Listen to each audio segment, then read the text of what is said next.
So being able to write and compose music, understanding the physics of music is inevitable.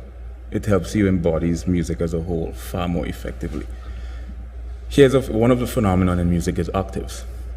Why we hear octave, it turns out that we hear logarithmically, meaning that the human ear interprets sounds in increments.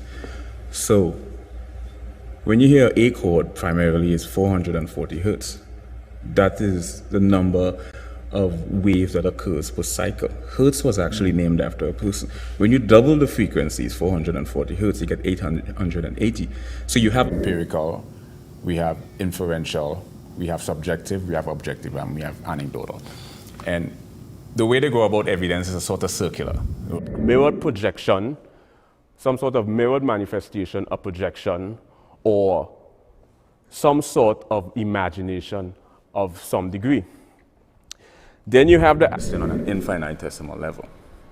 Now, when we get into areas like animism, right, which sort of implements, but I didn't have, right, I mean, sound, what is amplitude, frequency, velocity, why do we hear octave? But that's just from a physics perspective, like precognition, premonition, clairvoyance, retrocognition, lucid dream, extrasensory perception.